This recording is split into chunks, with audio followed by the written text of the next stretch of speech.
Senator from Hawaii. Mr. President, this is National Police Week, and I want to join my colleagues in saluting all of our law enforcement personnel, our brave men and women who put their lives on the line every single day to keep our communities safe. Turning to another subject, net neutrality.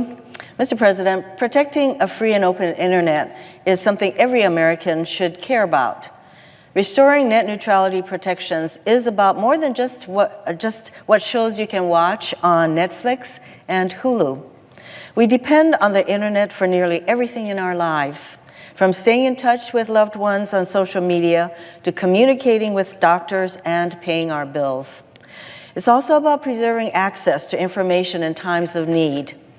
Over the past month, Hawaii residents have depended on the internet to access life-saving information and to communicate with their friends and family during a series of devastating natural disasters. On April 15th and 16th, nearly 50 inches of rain fell on Hanalei on the north shore of Kauai, setting the record for the largest rainfall in a 24-hour period in American history. This storm destroyed many homes, triggered mudslides that closed Kuhio Highway, and damaged local businesses. That same storm also caused widespread flooding and damage on another island in East Oahu. And in an event that has drawn international attention, volcanic activity on Hawaii Island, including fissures along the Kilauea East Rift Zone, around 100 earthquakes per day, lava eruptions, and significant ash falls, has already destroyed 40 structures in the Puna community. More than 2,000 residents have been evacuated as the lava continues to flow and toxic sulfur dioxide pollutes the air. Residents on Kauai, Oahu, and the Big Island have depended on a free and open internet to receive up-to-the-minute and life-saving information from local media, as well as from federal, state, and local governments. Rules on net neutrality established by the Obama administration prevented internet service providers, ISPs, from discriminating against and blocking content. These essential protections help to ensure a level playing field for all content providers and consumers. But under the leadership of Donald Trump's hand-picked chairman, the Federal Communications Commission issued an order late last year that would completely eviscerate net neutrality protections. Internet service providers looking to maximize profits should not be able to restrict access to information or slow speeds for providers unable to pay more, particularly during a natural disaster or other emergency. During the flooding on Kauai and Oahu and the ongoing volcanic activity on Hawaii Island, local news providers have been a critical lifeline for local residents in search of timely, accurate, and understandable information. Traditional newspapers like the Honolulu Star-Advertiser, the Garden Island, and the Hawaii Tribune Herald, as well as online news sources like Honolulu Civil Beat, Big Island Now, and Big Island Video News have provided an essential service to the public. Through their websites and social media channels, these news sources have provided detailed reporting about the precise location of hazardous conditions, where evacuees can find shelter and essential services, and where the public can make donations of clothing and non-perishable food. Television stations like Hawaii News Now, KITV, and KHON have also used their websites and social media platforms to live stream news reports that have been a critical lifeline for local residents and for their families and friends. National and international journalists have also drawn on the work of local Hawaii journalists to report their stories to a national and international audience.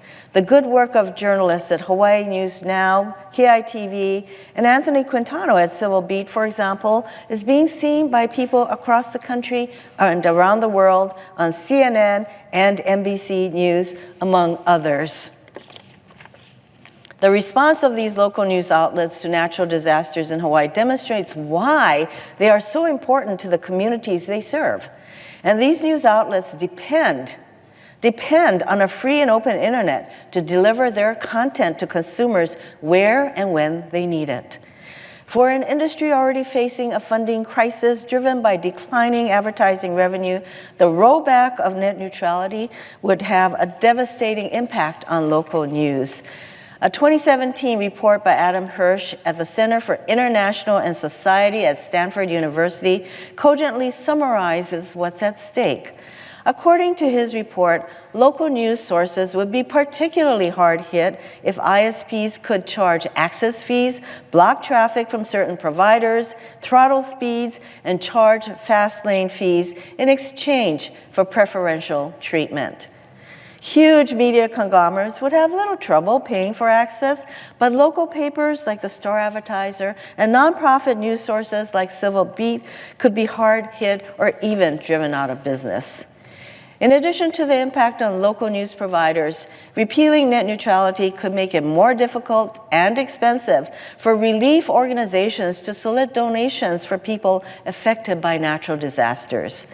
The Pu'uhonua o Puna Community Center, for example, is using social media to organize a community and statewide relief response to help families affected by volcanic activity.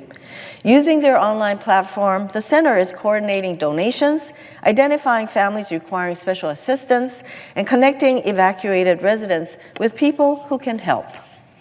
Eliminating net neutrality would also have a negative impact on small businesses in Hawaii, including those hard hit by recent disasters and decrease of visitor access. Like the local news, small businesses depend on high-speed and high-quality internet to reach their consumers and grow their businesses. We all know this. We had a small business committee meeting hearing yesterday where it was acknowledged that small businesses depend very much on the internet and free and open access. So these businesses don't have the resources to compete in a pay-to-play system on the internet. It's because of stories like these that a bipartisan group of senators is forcing a vote to save net neutrality. And internet service providers should not be able to restrict access, especially during a major disaster, such as those being experienced in Hawaii, just so they can make more money. I encourage all of my colleagues to join this effort and pass this resolution to prevent the elimination of net neutrality today. I yield the floor.